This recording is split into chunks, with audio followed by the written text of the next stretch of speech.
एक और नई चीज सिखाने की कोशिश की गई है कि आपको अगर एवोगैड्रोस लॉ का एडवांस लेवल का भी, बहुत एडवांस लेवल का भी कोई क्वेश्चन आ जाता है तो वो यही क्वेश्चन हो सकता है कि अगर आपको इक्वल मैसेज, ठीक है, इस चीज को याद रखिएगा, मैसेज इक्वल है, ऑक्सीजन, मीथेन और हीलियम है, are given and total volume is 110 decimeter cube, so what will be the volume of CH4? ठीक है। अच्छा, आपको एक फॉर्मूला याद रखना पड़ेगा। फॉर्मूला याद रखना पड़ेगा कि अगर आपको किसी भी चीज का वॉल्यूम बताना है ना, तो आपने क्या करना पड़ेगा, आपको कैलकुलेटेड मोल्स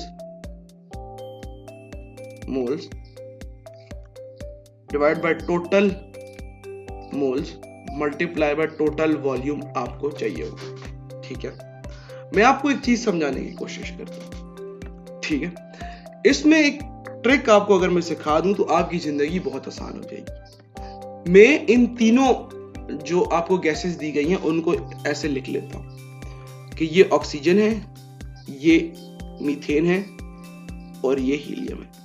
ये एक बहुत ही इंपॉर्टेंट ट्रिक है जिसको आपको समझना पड़ेगा कि आप ये 3 मिनट का सॉल्यूशन आप 2 सेकंड में कर सकते हैं।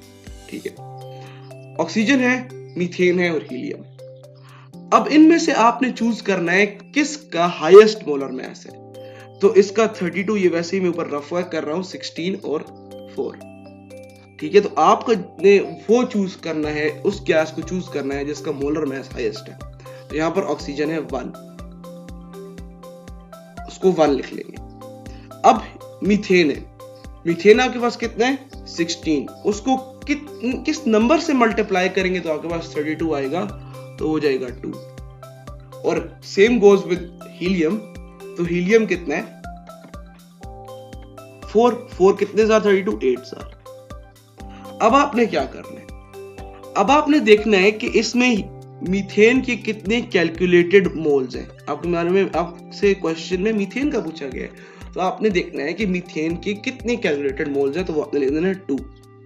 अब आपने तीनों को ऐड करना है, 1 + 2 + 8, तो ये कितना हो जाएगा 11, 2 / 11, और आपने इस टोटल वॉल्यूम को जो कि 110 है मल्टीप्लाई कर देना है। 10 जार इक्वल्स टू 2 × 10 जार कितना हो गया 20 डेसीमीटर क्यूब। जिसको समझ नहीं आई प्लीज एक दफा इसको फिर सुन ले, आगे भी मैं ऐसा एक क्वेश्चन कराता हूं, लेकिन ये एक बहुत इंपॉर्टेंट ट्रिक है।